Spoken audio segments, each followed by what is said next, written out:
नमस्कार. आम्ही लोक या YouTube मंचामध्ये आपल्या सगळ्यांचं स्वागत.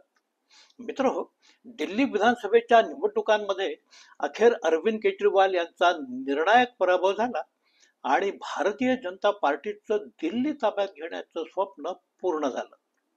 अर्थातच मैदानात असलेल्या काँग्रेस पक्षाची फारशी दखल घेण्याचं कारण तिथं कधीही कुणाला वाटलेलं नव्हतं. 2014 नंतर आपल्याकडे ज्या कुठल्या निवडणुका होत आहेत त्या प्रामुख्यानं भाजपा आणि काँग्रेस यांच्यातच लढल्या जातात. या दोन पक्षांमध्ये आज सगळ्याच पातळ्यांवर कुठलीही तुलनाच होऊ नये या प्रकारची स्थिती. काँग्रेसकडे असणारा थोडासा समाजवादी आणि सर्वसमावेशक असा राजकारणाचा वारसा आणि भाजपामधलं आज ओसंडून वाहणारं धनदौलतीचं आनंदी आनंदाचं वातावरण, या विषम पातळ्यांवर त्यांच्यातल्या निवडणुका लढल्या जातात. त्यात काँग्रेसच्या नीरस प्रचार मोहिमेपेक्षा छोडेंगे नाही देख लेंगे अशा आक्रमक भाजपाई प्रचाराकडे लोक साधारणपणे आकर्षित होतात. भाजपा काँग्रेसवर सहजपणे मात करून जाते हे आपण पाहत आलो. आज दिल्लीच्या भारतीय जनता पार्टीमध्ये या विजयाचा किती आनंद आहे ते माहिती नाही, पण या विजयामुळं मोदी शहा या जोडगोळीला मात्र करारी आनंद झाला असेल तर त्यात नवल नाही. याचं कारण असं की दिल्लीतली भाजपा आणि आम आदमी पक्षातली जी काही स्पर्धा होती ती जवळपास समपातळीवर लढली जाणारी स्पर्धा मानली गेली. आजची भाजपा आणि आम आदमी पार्टी या दोन्ही पक्षांची चरित्र आज जवळपास सारखी. लोकांना कुठला तरी भूलभुलैया दाखवायचा, रंगीबेरंगी स्वप्न दाखवायची, नवीन टीव्ही माध्यमाचा भरपूर वापर करायचा, आधुनिक प्रचार यंत्रणा बेधुंदपणे वापरायच्या लोकांचा बुद्धिभेद करायचा, या साऱ्या पातळ्यांवर हे दोन्ही पक्ष एकमेकांना अक्षरशः पुरून उरणारे. त्यामुळे भाजपा देशभर निवडणुका जिंकत असली तरी दिल्लीत मात्र भाजपाची डाळ शिजत नसे.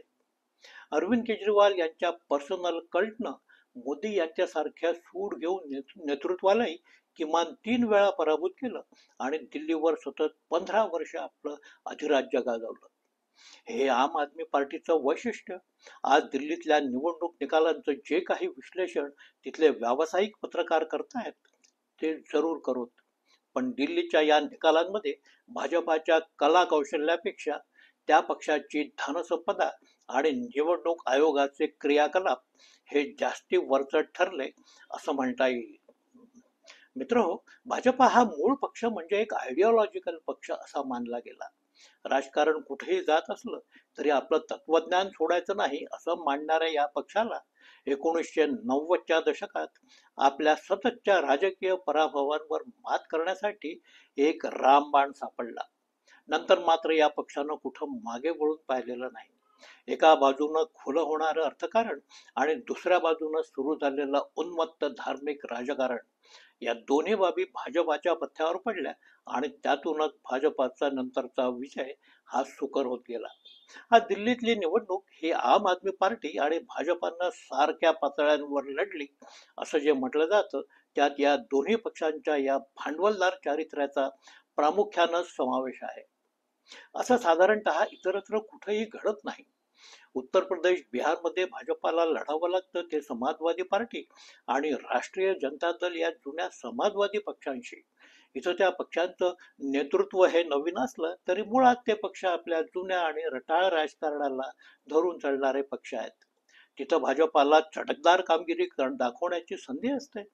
इतरत्र काँग्रेस भारतीय जनता पार्टीच्या विरोधात असते, पण काँग्रेसकडे आज लोकांना भुलवणारा कुठलाही कार्यक्रम नाही. तरुण लोकांना आवडावं असं काँग्रेसमध्ये काही नाही. काँग्रेस कोणाला काही देऊ शकते असंही लोकांना कधी वाटत नाही. या उलट भाजपा आपल्याला धर्म देते, स्वाभिमान देते, आपला गर्व आणि अहंकार जोपासते, हे मात्र लोकांना फार आवडणार असतं. म्हणूनच भाजपाला निवडणुका लढणं अधिक सोपं जातं. त्यातल्या त्यात मुख्य निवडणूक आयुक्तांची नियुक्ती करण्याची पद्धत भाजपानं आता बदलून टाकल्यामुळं खरं तर निवडणुकांमध्येच काही अर्थ राहिलेला नाही. आता मुख्य निवडणूक आयुक्त ही संस्था म्हणजे देशातली सर्वाधिक शक्तिशाली अशी म्हणावी अशी संस्था बनली आहे. कारण निवडणूक आयुक्तांची निवड ही खुद्द पंतप्रधान आणि देशाचे गृहमंत्रीच करतात. सबब पंतप्रधान, गृहमंत्री आणि मुख्य निवडणूक आयुक्त यांनी काहीतरी ठरवावं आणि निवडणुका घेतल्या जाव्यात असंच काहीसं हे सारं प्रकरण. दिल्लीतल्या निवडणुका ज्या झाल्या त्या सगळ्या या पार्श्वभूमीवर. मित्र, दिल्लीत आजपर्यंत आम आदमी पार्टी जी काही जिंकत आली ती मुळात तिथल्या कष्टकरी आणि मध्यमवर्गीय मतांच्या भरोशावर. त्यात भाजपाला हरवणं हा एकमेव अजेंडा असणाऱ्या मुसलमानांनीही त्यांना मदत केली. म्हणूनच केजरीवाल दणक्यात तिथं निवडून येत राहिले. झुग्गी झोपड्यांमध्ये राहणाऱ्या लोकांना केजरीवालांनी पाणी, वीज, बस प्रवास हे सारं फुकट देण्याचं आश्वासन दिलं. त्यामुळे हे लोक त्यांच्या मागे झाले. राज्य सरकारमधला भ्रष्टाचार खोदून काढू, भ्रष्टाचाराला थारा देणार नाही, हा त्यांचा मूळ अजेंडा. दिल्लीतल्या मध्यमवर्गीयांना हा अजेंडा भावला आणि तेही आपल्या पाठीशी उभे राहिले. त्यामुळे आप तिथं मजबूत होत गेली. या उलट भाजपाची स्थिती दिल्लीत फारशी चांगली म्हणावी अशी कधीही नव्हती. होय, ही बाब खरी आहे की दिल्लीतला सारा धनाढ्य वर्ग हा नेहमीच भाजपाचा समर्थक वर्ग असा मानला गेला. तिथला मध्यम वर्गही काही प्रमाणात भाजपाकडे होताच. पण तेवढं सारं जनमत हे दिल्लीत राज्य करण्यासाठी पुरेसं नव्हतं. यावेळी भाजपानं पहिल्यांदाच मतदार याद्या छानून काढल्या. झुग्गी झोपड्यांमध्ये काय काय करता येईल हे ठरवलं. सरळ सरळ पैसे वाटण्याच्या योजना आखल्या. दिवसाढवळ्या निवडणूक आयोगाच्या नजरेदेखत 1100 रुपये रोख सरसकट साऱ्या महिला मतदारांना वाटले आणि निवडणूक आपल्या बाजूनं वळवण्याचा प्रयत्न केला. या संदर्भात अरविंद केजरीवाल यांचा पराभव करणाऱ्या प्रवेश वर्मा यांचं उदाहरण दिल्लीत चांगलंच गाजून गेलं. दिल्लीतल्या निवडणुकांसाठी राजकीय पक्षांतर्फे उमेदवार जाहीर केले जात होते. प्रवेश वर्मा यांचं नाव नवी दिल्ली मतदारसंघातून भाजपानं जाहीर केलं. वर्मा यांनी प्रचार सुरू केला. प्रचार कसला? दिल्लीत विशिष्ट संख्येतले मतदार थेट विकत घ्यायचे हीच योजना त्यांनी आखली. तोच त्यांचा प्रचार आणि निवडणूक जिंकण्याचा यशस्वी कार्यक्रम ठरला. नवी दिल्ली मतदारसंघात सुमारे 60,000 महिला मतदार आहेत.